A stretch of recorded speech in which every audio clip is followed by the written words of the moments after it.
మనము ఈస్టర్ తరువాత ఒక వారం గడిచాక దేవుని సన్నిధానంలో మనము సమకూడగలుగుతూ ఉన్నాం. ఈ మొదటి వారం ఈస్టరు తదుపరి మరి ఈ మొదటి వారమునకు ఏర్పాటు చేయబడినటువంటి లేఖన భాగము అనగా యోహాను వ్రాసిన సువార్త 20వ అధ్యాయము 24వ వచనం నుండి 29 వరకు చదువుగా మనము ఆలకించి ఉన్నాం. 24వ వచనం నుండి యోహాను 24 నుండి 29 వరకు ఉన్నటువంటి వాక్య భాగమును మనము చదువుగా విన్నాము. దానిని ధ్యానం చేయుచుండగా ప్రార్థనతో మన హృదయాలను సిద్ధం చేసుకున్నాం. పరిశుద్ధుడు తండ్రి, ప్రేమ కలిగిన మా ప్రియ ప్రభువా, మీ పాదముల యొద్దకు వచ్చుచున్నాం. మమ్మల్ని కనికరించండి. మా ప్రియ తండ్రి, మీ మాటలు ధ్యానం చేయబోచు ఉండగా మేము గ్రహించు జ్ఞానం దయచేయండి. మా హృదయములకు అవసరమగు మాటలు మీరు ప్రసాదించండి. మీ సన్నిధిని మేము అనుభవించిన వారమై మా ప్రభువా, మీ మాటలను హృదయంలోకి తీసుకొనిన వారమై మీ దీవెనలు అందుకొనిన వారమై ఈ స్థలం నుండి నిష్క్రమించుటకు అట్టి భాగ్యమును ప్రసాదించమని క్రీస్తు వారి శ్రేష్టమైన నామములో ఈ విన్నపములను వేడుకొనుచున్నాము తండ్రి. ఆమేన్. ఈ దినమందు చదవబడినటువంటి వాక్యము post resurrectional appearances of Jesus Christ. యేసు ప్రభువారు పునరుద్ధానము తదుపరి తాను ప్రత్యక్షపరచుకుంటున్నటువంటి సందర్భాలు మనకు తెలుసు. 40 దినాలు మళ్ళీ మనవాళ్ళు లెంట్ ధ్యానములు 40 దినాలు ఆచరించారు. మరి ఈస్టర్ తరువాత మరలా 40 రోజులు తను తాను కనపరుచుకున్నాం. వివిధమైనటువంటి రీతులుగా తనను కనపరుచుకున్నాడు అని మనం లేఖన భాగంలో చూస్తాం. అపోస్తల కార్యముల గ్రంథము 1వ అధ్యాయము 3వ వచనం చూసినట్లయితే, ఆయన శ్రమ పడిన తరువాత 40 దినముల వరకు వారికి అగపడుచు. So again 40 days after resurrection. సరే, మనం చదువుకున్నటువంటి వాక్య భాగము ఇది యెరూషలేమునకు సంబంధించినదే.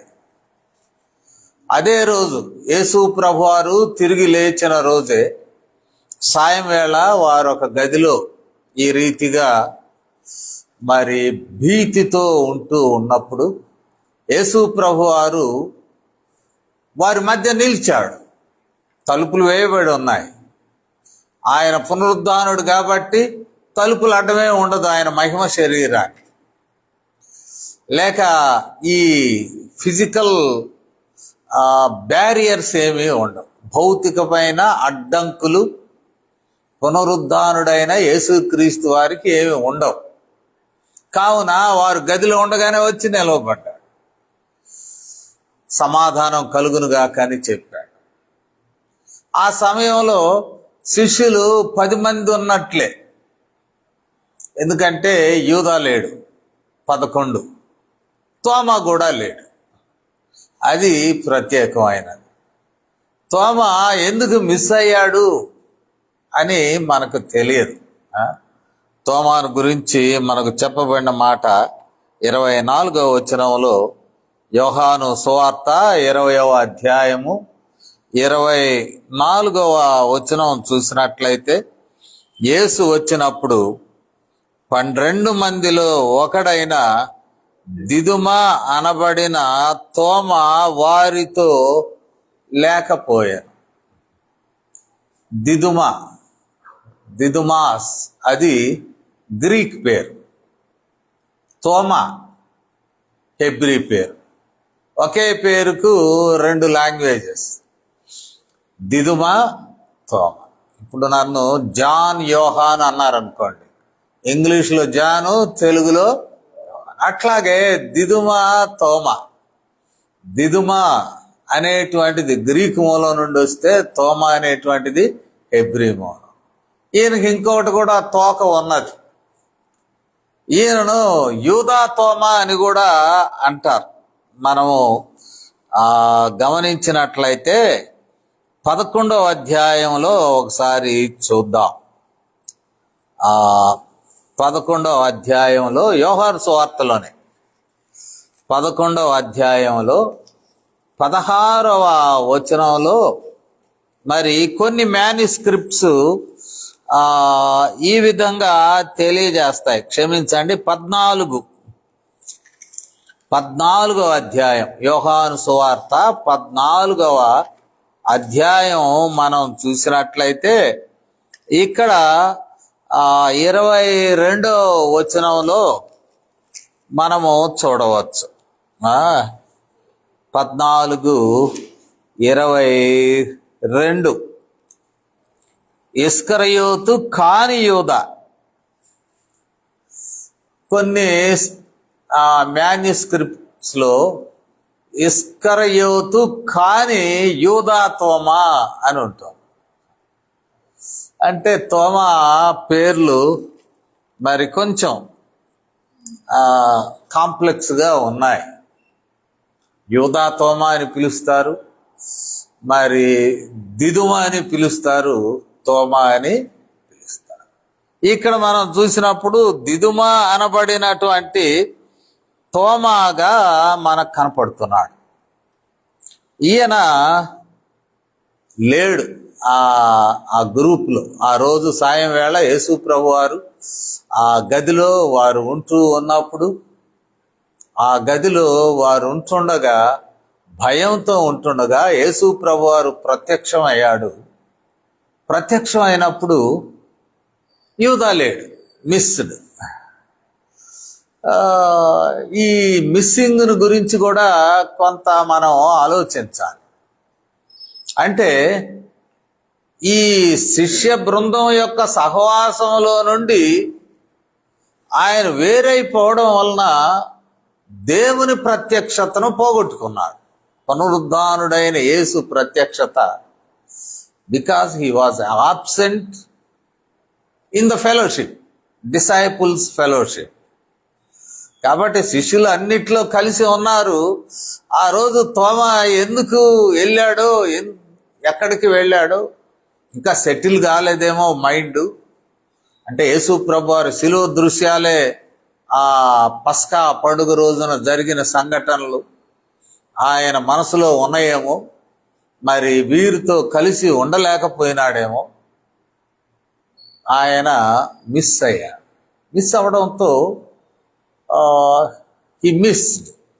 ఏం మిస్ చేసుకున్నాడంటే ప్రత్యేకంగా దేవుని పునరుద్ధానుడైన యేసు క్రీస్తు వారి ప్రత్యక్షతను మిస్ చేసుకున్నాడు. ఈ కారణాన తోమా విడువబడలేదు. తోమాతో చెప్పారు, మరి యేసు ప్రభు వారిని చూసాం, same day in the evening, same Sunday in the evening he came. మన మధ్యలోకి వచ్చాడు, ఆశీర్వదించాడు, నీకు సమాధానం కలుగును గాక అంటే తోమా ఎందుకో కామెంట్ చేశాడు, నేను అట్లా నమ్మను, ఆయన గాయాల్లో నా చెయ్యి పెట్టి చూడాలి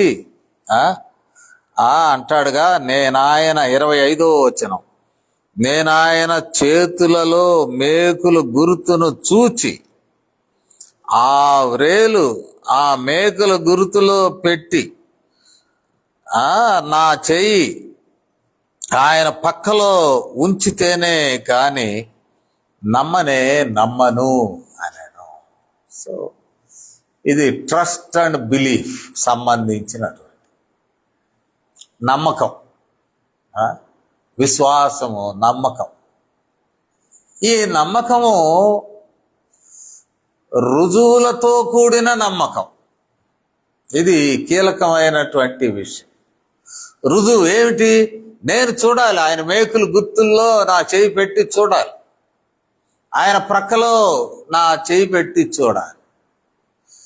క్రైస్తవ విశ్వాసము ఇది నమ్మకానికి సంబంధించింది, రుజువులకు సంబంధించినది కాదు. అఫ్ కోర్స్ ప్రూఫ్స్ ఉంటాయి, రుజువులు ఉంటాయి. కానీ రుజువులకు మరి ఆ బియాండ్ ప్రూఫ్స్ నమ్మకం అనేది కీలకమైన నమ్మకాన్ని దేవుడు కోరుచూ ఉన్నాడు. రుజువులు కాదు. నాకిట్లా జరిగితే నేను నమ్ముతానండి అనేవాళ్ళు ఉంటారు సహజంగా. చాలామంది తగులుతారు. యేసు ప్రభు వారు నమ్మాలా, మరి నాకు ఎట్లా జరిగితే ఏంది రుజువు ఏంది అని అంటారు. రుజువులతో మన నమ్మకాన్ని బలపరుచుకోవచ్చు, అందులో అనుమానం లేదు. యోహాను సువార్త అంతా కూడా సూచనలు, సైన్స్. ఆ సూచనలు చూచి యేసుని దేవునిగా నమ్ముటకు సూచనలు, సూచక క్రియలు ఇవ్వబడినాయి. కానీ ఈ సూచక క్రియలకు మించిన, సూచనలకు మించిన నమ్మకం. ఈయనేమడుగుతున్నాడు? తోమగా సూచనలు కావాలి. మేకులు గుర్తులు ఉంటాయి, 4 చోట్ల ఉంటాయి, 2 చేతులు 2 కాళ్ళు, ప్రక్కలో బల్లెపు పోటు ఉంటుంది. నా చేయి పెట్టి చూడాలి, చేతుల్లో చేయి పెట్టి చూడాలి, కాళ్ళలో చేయి పెట్టి చూడాలి, అప్పుడు నేను నమ్ముతాను. ఇది ఇక్కడ ఉన్నటువంటి విషయం. అప్పుడు మాత్రం అంటే వెరీ ప్రాక్టికల్ అందామా, అది ప్రాక్టికల్ కూడా కాకపోవచ్చు. బిలీఫ్ విత్ ప్రాక్సిస్ అనే మాట వాడతారు. బిలీఫ్ విత్ ప్రాక్సిస్, అనుభవంతో నమ్మడం. నమ్మకానికి అనుభవం అవసరమై ఉన్నది, ఒక రుజువు అవసరమై ఉన్నది. నాకు ఈ జ్వరం తగ్గితే నేను యేసు ప్రభు వారిని నమ్ముతాను, ఆయన దేవుడు అని. జ్వరం తగ్గకపోయినా కూడా నమ్మాలి. జ్వరంతో కొనసాగుతున్నా నమ్మాలి. అది దేవుడు ఇష్టపడినటువంటి. ఇప్పుడు ఈ సూచనలు, రుజువులు దానికి బియాండ్. యేసు ప్రభు వారు మన రక్షకుడు, ఆయన ఎక్స్పెక్ట్ చేస్తుంటాడు అనేది మనము చూస్తూ ఉన్నాం. ఇక్కడ మనం 24 వచనం నుండి మనం చూసినట్లయితే 25వ వచనం మనము చూడవచ్చు. ఇక్కడ చూసినట్లయితే ఆయన అంటున్నాడు, నమ్మనని వారితో చెప్పాను. ఆంగ్లంలో అయితే కెప్ట్ సేయింగ్, చెప్పుచూ ఉండెను. చెప్పి ముగించడం కన్నా చెప్తూ ఉన్నాడు. ఏందయ్యా, ఏంది, నన్ను లేదు, నువ్వు పోగొట్టుకున్నావు అని నన్ను అంటున్నారు. నేనేం పోగొట్టుకోలేదు. ఒకవేళ ప్రత్యక్షం అయితే నేను రుజువులు చూసి నేను నమ్ముతాను. కీప్ ఆన్ సేయింగ్ అని వారితో చెప్పుచూ ఉంటూ ఉన్నప్పుడు జరిగినటువంటి సంఘటన మనం చూస్తే మరి 26వ వచనం నుండి మనం చూస్తాం. ఈ రీతిగా చెప్పుకొనుచూ ఉన్నప్పుడు ఒక అనుమానమును, సందేహమును మరి వ్యక్తపరుస్తూ ఉన్నప్పుడు తోమా ఈ రీతిగా ఉండగా 8 దినములైన తరువాత శిష్యులు మరలా లోపల ఉన్నప్పుడు తోమా వారితో కూడా ఉండెను. తలుపులు మూసి ఉండగా యేసు వచ్చి మధ్యను నిలిచి మీకు సమాధానము కలుగునుగాక అనెను. తలుపులు మూయబడి ఉండగా. ఒక విధంగా చెప్పాలంటే అగైన్ వీళ్ళందరూ కలుసుకున్నారు. మేబీ వీక్లీ గ్యాదరింగ్ అయ్యి ఉండవచ్చు. మళ్ళీ వాళ్ళు కలుసుకున్నారు, ఒక వీక్లీ గ్యాదరింగ్. తోమా ఉన్నాడు, వారితో ఉన్నాడు తోమా. వారితో ఉంటూ ఉండగా మరి యేసు ప్రభు వారు అక్కడ ప్రత్యక్షపరచుకున్నాడు, లేక వచ్చి మధ్యలో నిలిచినాడు. మీకు సమాధానం కలుగునుగాక అనేటువంటి మాట మాట్లాడాడు. సమాధానము కలుగునుగాక అనేటువంటి మాట మాట్లాడిన తదుపరి ఇక్కడ జరిగినటువంటి డైలాగ్స్. తోమాను పిలిచాడు. 27వ వచనంలో మనం చూస్తే ఇక్కడ తోమాను పిలిచాడు. తోమా హృదయం యేసు ప్రభు వారికి విదితమే. అప్పుడు కూడా సందేహం ఉన్నదనేది యేసు ప్రభు వారికి తెలుసు. ఎందుకంటే ఆమ్నిషియంట్ అంటారు, సర్వజ్ఞాని.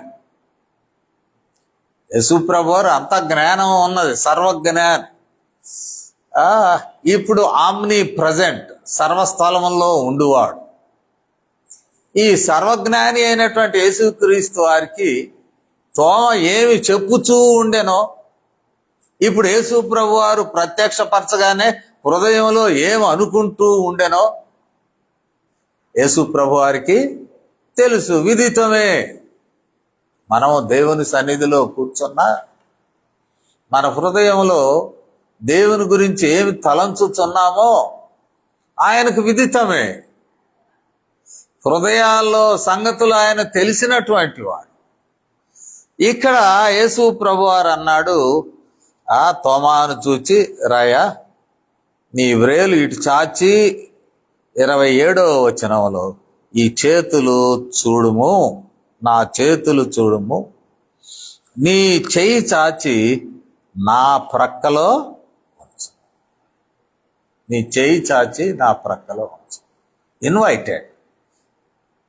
ఈ మహిమ దేహాన్ని మరి పట్టుకొనడానికి ఆస్కారం ఇచ్చాడు. మనం మగ్దలేనే మరియ విషయంలో మనం ధ్యానం చేసుకున్నాం.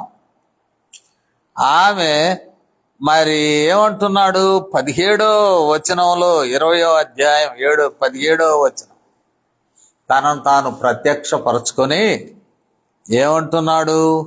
యేసు ఆమెతో, నేను ఇంకను తండ్రి యొద్దకు ఎక్కిపోలేదు గనుక నన్ను ముట్టుకొనవద్దు, నన్ను ముట్టుకొనవద్దు అంటున్నాడు మగ్దలేనే మరియతో. అట్లాగే మత్తయి సువార్త 28:9 కూడా మనం చూద్దాం. మత్తయి సువార్త 28వ అధ్యాయము 9వ వచనాన్ని మనము చూద్దాం. ఈ భాగాన్ని మనము గమనించినట్లయితే ఆఖరి అధ్యాయం 28 అనగా, యేసు వారిని ఎదుర్కొని మీకు శుభమని చెప్పాను. వారు ఆయన యొద్దకు వచ్చి ఆయన పాదములు పట్టుకొని ఆయనకు మ్రొక్కగా. So different approaches. మగ్దలేనే మరియకు నన్ను పట్టుకోవద్దు అన్నాడు. అక్కడ పట్టుకోవద్దు అనేటువంటి మాట అభిప్రాయాన్ని జ్ఞాపకం చేసుకుంటాం. పట్టుకోవటం అంటే మొరక్కడానికి పట్టుకోవడం, ఆయనను ఆరాధించడానికి పట్టుకోవడం. శిష్యులు కూడా ఆయన పట్టుకున్నారు, కానీ మొరక్కటానికి, టు వర్షిప్ హిమ్. ఇక్కడ మొరక్కడానికి మగ్దలేనే మరి ప్రయత్నం చేసినారు, ఆరాధించడానికి. అప్పుడే వద్దు, మా బ్రదర్స్కు నువ్వు వెళ్ళి చెప్పు అనేటువంటి మాట. ఇప్పుడు బ్రదర్స్ అంతా ఉన్నారు, సహోదరులంతా ఉన్నారు. తోమా అన్నాడు, రాయా టచ్ మీ, నా చేతుల్లో వేలు పెట్టి చూడు, నీ చేయి పెట్టి చూడు ప్రక్కలో, you can touch me now. కానీ యోహాను వ్రాయలేదు. తోమా వెళ్ళి నిజంగా చేయి పెట్టి చూశాడా? మరి ప్రక్కలో చేయి పెట్టి చూశాడా అనేటువంటిది in response to this call, వచ్చి టెస్ట్ చేసుకోయా అన్న దానికి తోమా రెస్పాన్స్ ఏమీ లేదు. కాకపోతే యేసు ప్రభు వారు దాని ప్రక్కలో ఇన్ కంటిన్యూషన్ ఒక మాట అన్నాడు, అవిశ్వాసివి కాక విశ్వాసివై ఉండుము. సో ఈ మాటలు ఎందుకు మాట్లాడాడు? విశ్వాసం లేని మాటలు చెప్పారు శిష్యులు. మేము చూసామయ్యా, వచ్చాడు, ఇక్కడున్నాడు, మాకు కనపడ్డాడు, మీకు సమాధానం కలుగునుగాక అన్నాడు. మాలో ఉన్న భయం పోయినది, నెమ్మది వచ్చినది హృదయంలో అని చెప్తే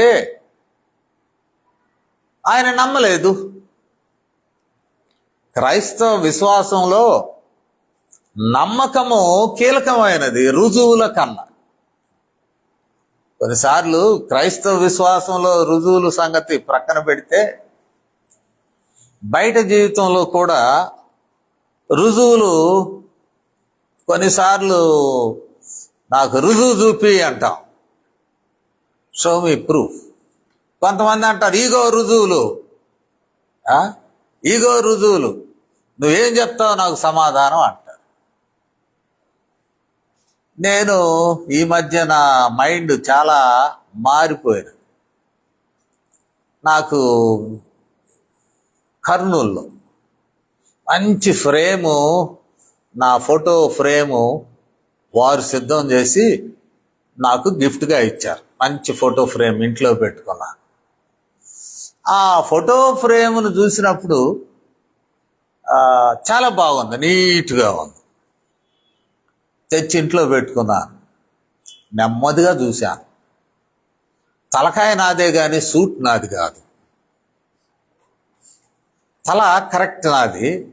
ఈ టై సూటు ఇవి ఎవడో మంచి ఫిట్నెస్ ఉన్నవాడి పెట్టి నా తలకాయ దానికి పెట్టినారు. పెడితే ఏం చెప్తాం? ఇప్పుడు రుజువులు అనేవి proofs can be tampered, false proofs can be created. దొంగ వాటిని ఆధారాలను, నిరూపణలను మనం సిద్ధం చేసి దొంగ ఆరోపణలను కోర్టులో ఎట్టాగు చెప్తూ ఉంటారు. ఒక ఇద్దరు సాక్షులు, వాళ్ళు ముందుగానే ట్రైనింగ్ ఇస్తారు, నిలబెడతారు. నువ్వు ఎట్లా అంటే డీవియేట్ కాకుండా చెప్పు గట్టిగా అబద్ధాన్ని అని అంటారు. మాకు ఇష్టమైన లాయర్ ఒక ఆయన ఉన్నాడు, లేడు, ఇప్పుడు చనిపోయినాడు కరోనాలో. లాయర్ అంటే ఎవరో తెలుసా పాస్టర్ గారు అన్నారు. చెప్పండి సార్ అన్నారు. ఒక అబద్ధాన్ని గట్టిగా బల్లగుద్ది చెప్పగలిగినోడే మంచి లాయర్ అండి. అంటే ఒక అబద్ధాన్ని హై ఆఫ్ హిస్ టోన్ అన్నాడు ఇంగ్లీష్లో. At the height of his tone, నోరు తెరచి గట్టిగా అరచి బల్ల గుద్ది ఒత్తిడి చేసి అబద్ధాన్ని చెప్పగలిగితే మంచి లాయర్ అండి. సో ఈ దినాల్లో రుజువులు, వాదనలతో నమ్మకాన్ని మనం క్రియేట్ చేయలేం. Just believe. వ్యక్తులను కూడా మనము నమ్మాలి. వి షుడ్ ట్రస్ట్, నమ్మాలి. వ్యక్తులను మన కుటుంబ జీవితంలో కూడా నమ్మకం అనేది ఇక రుజువులకు సంబంధించిన నమ్మకం కాదు, గట్టి నమ్మకం. గతంలో కూడా చెప్పుంటారు.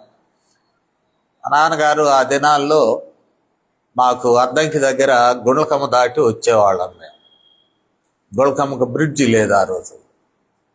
2 బస్సులు ఉంటాయి, 2, ఉదయం ఒకటి, సాయంత్రం ఒకటి. ఈ బస్సు దిగి ఆ గుండ్లకమ్మలో నడిచి యువతలకు వచ్చేవాడు. అక్కడ ఒక దొంగ ఉండేవాడు. ఈ నడిచిపోయే వాళ్ళ ఈ సంచులు పీక్కుని వెళ్ళేవాడు. వాడు పీక్కుని పరిగెడతాడు, అటు తిమ్మాయిపాలెం అటువైపు. ఒకసారి మా నాన్నగారు వెళ్తూ ఉంటే వచ్చాడంట. సార్ నమస్తే, సంచి ఏమిటి సార్, అవతలు తెచ్చిస్తాను అన్నాడు. ఈయన ఇచ్చాడు పాపం. ప్రక్కన ఉన్నోళ్ళు ఏందా సంచి ఇచ్చేవాడు దొంగ, వాడికి ఇచ్చేవేందని చిన్నగా చెబుతున్నారు. మోసుకొస్తాను అన్నాడు, ఇచ్చాను, నేను నమ్మాను, ఏం చేయమంటావు. ఆ గుళ్ళకమ్మ దాటాక అతగాడు ఆ సంచి మళ్ళీ ఆయన దగ్గరికి తెచ్చిచ్చి నమస్కారం అండి వస్తానని వెళ్ళిపోయాడు. అందరూ అయ్యో ఈడేంటి దొంగోడు సంచులు వీక్కుని వెళ్తాడు కానీ మళ్ళీ తెచ్చిచ్చి నమస్తే చెప్పి పోతున్నాడు ఏంటి అంటే, ఆయన అడిగాడు, నేను నమ్మాను. బ్లైండ్ ఫెయిత్, నమ్మకం, రుజువులతో సంబంధం లేని నమ్మకం. అది యేసు ప్రభువారు తోమాతో కూడా అన్నాడు, నువ్వు అంటున్నావు ఏళ్ళు పెట్టి చూడాలా చెయ్యి పెట్టి చూడాలని అంటున్నావు, ఓకే యు ఆర్ ఇన్వైటెడ్. ఆధారాలకు ఏమి మేము యేసు ప్రభువారు వెనకాడు వాడు కాదు, ఆధారాలు చూడవచ్చును. కానీ ఇక్కడ చెప్పబడినటువంటి మాట, నీవు అవిశ్వాసం అయిపోతావు, విశ్వాసము లేనివాడు అవుతావు. రుజువుల నమ్మకం కొరకు వెళుతూ ఉన్నావు. విశ్వాసివి, జస్ట్ బిలీవ్ హీస్ గాడ్, ఆయన దేవుడని నమ్ము, విశ్వసించు, నమ్మాలి. అది దేవుడు కోరుకొనుచు ఉన్నది ఈ స్థలంలో కూడా. మరి మనము అదే ధ్యానము చేస్తూ ఉన్నాం.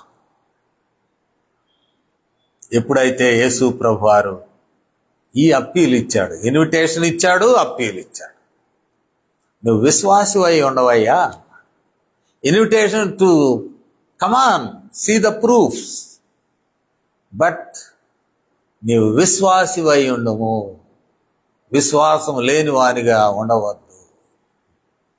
ఎప్పుడైతే ఈ మాట చెప్పినాడో, మరి నేను ఇంతకుముందు చెప్పినట్లు యోహాను వ్రాయలేదు, పోయి చేయబెట్టి ఆయనను చూడ్డానికి, ప్రక్కలో చేయబెట్టి చూడ్డానికి, వేలుతో ఆయన మేకులు గుర్తుల్లో చేయబెట్టి చూడ్డానికి ఆయన వెళ్ళాడా, ప్రయత్నించాడా అనే విషయం ఈ స్థలంలో లేదు. కానీ మనం చూసినట్లయితే 28వ వచనంలో హిజ్ రెస్పాన్స్ ఆఫ్ తోమా, ఎలాంటి రెస్పాన్స్ ఇస్తున్నాడు. అందుకు తోమా ఆయనతో, నా ప్రభువా నా దేవా అనెను.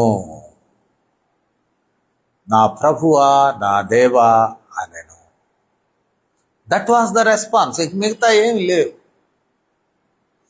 నా ప్రభువా అంటే గ్రీక్ భాషలో కురియాస్, కురియాస్కు 2 అర్థాలు ఉన్నాయి, లార్డ్ అండ్ మాస్టర్. లార్డ్ అంటే ప్రభు, మాస్టర్ యజమానుడు, 2 అర్థాలు ఉన్నాయి, లార్డ్ అండ్ మాస్టర్. నా ప్రభువా రెండవది థియోస్, గాడ్, నా దేవా. ఇక్కడ తండ్రి, వీరు యూదులు వీరు ఏకదేవుని ఆరాధికులు. ఇప్పుడు కూడా అదే సమస్య యూదులతో. యేసుక్రీస్తు వారిని నమ్మరు. దేవుని కుమారుడు అంటే లేదు, మాకు ఒక్కడే దేవుడు యెహోవా అంటారు. కాబట్టి వారి యొక్క తత్వం వేరు. యేసు ప్రభు వారిని వారు అంగీకరించరు, వారు డిస్రిగార్డ్ చేస్తారు. తోమా యేసు ప్రభు వారిని అంగీకరిస్తున్నాడు. శిష్యుడిగా ఉండడమే కాదు, ఆయన ప్రభు అని అంగీకరిస్తున్నట్లు మరి మనము చూడవచ్చు. ఆయనను తప్ప ఎవరిని అంగీకరించినప్పటికీ మరి అది బ్లాస్ఫమీ అవుతూ ఉంటూ ఉన్నది, బ్లాస్ఫమీ.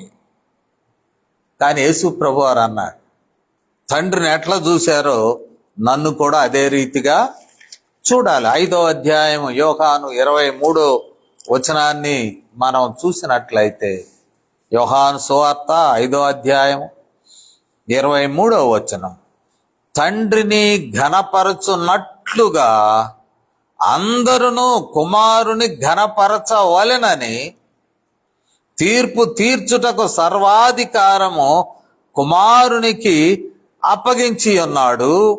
కుమారుని ఘనపరిచిన వాడు ఆయనను పంపిన తండ్రిని ఘనపరచని వాడు ఆయన పంపిన తండ్రిని ఘనపరచ.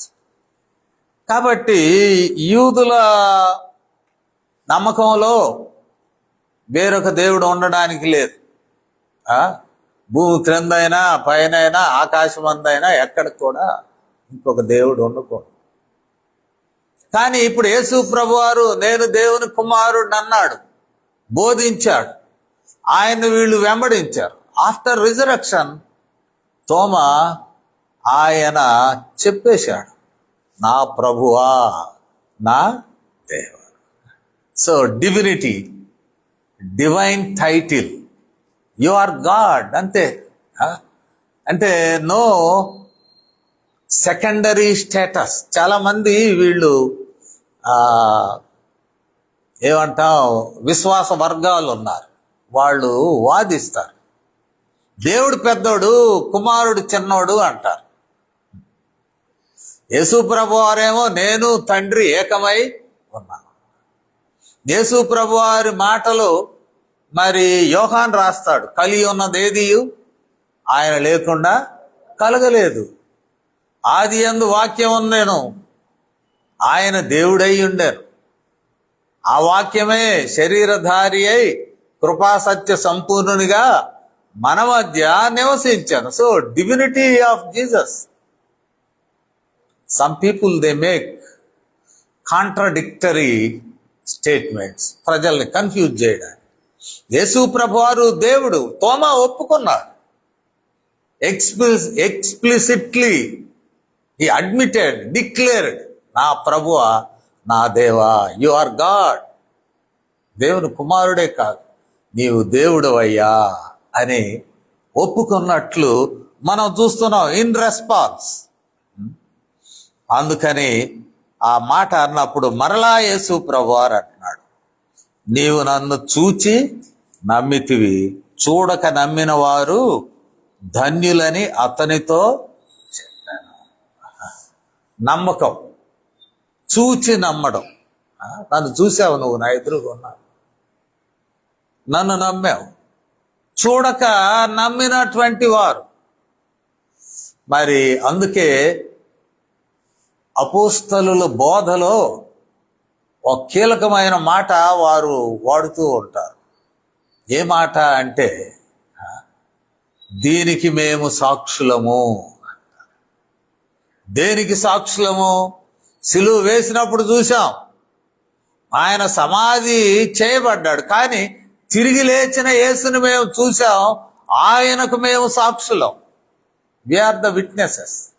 అందుకని అపోస్తుల కార్యముల్లో ముఖ్యంగా ఈ మాట ఉంటుంది, దీనికి మేము సాక్షులం, మేము సాక్షులం. ఎస్, ఆ సాక్ష్యము రచింపబడి మనకు అందింపబడుతాం. ఆ సాక్ష్యానికి సంబంధించినటువంటి విషయాలు మనం బోధింపబడుతూ ఉన్నాం. కావున మన జీవితాల్లో, విశ్వాస జీవితాల్లో నో ప్రూఫ్లు ఉంటాయి, దేవుడు ఇస్తాడు కావాలంటే. తోమాను ఆహ్వానించాడు, కమాన్ సీ ప్రూఫ్. కానీ చూడక నమ్మిన వారు ధన్యులు అంటే ఆర్ బ్లెస్డ్, ఆశీర్వాదాలు ఉన్నాయి. అది కీలకమైన ఆశీర్వాదాలు ఉన్నాయి. చూడక నమ్మితే ఆశీర్వాదాలు. సో ఒకటి నమ్మకం, ద ట్రస్ట్ ఇన్ గాడ్. దేవుణ్ణి నమ్మాలి, మనుషులను కూడా నమ్మాలి. దేవుని నమ్మాలి, మనుషులను కూడా నమ్మాలి. నమ్మకం లేకపోతే మానవ సమాజం ఆపరేట్ కాదు. మన సహోదరుడు ఆశీర్వాదం ఒకసారి వారి కారు డ్రైవర్కు ఏటీఎం కార్డు ఇచ్చి పిన్ చెప్పి డబ్బులు ఎత్తుకరమ్మన్నాడు.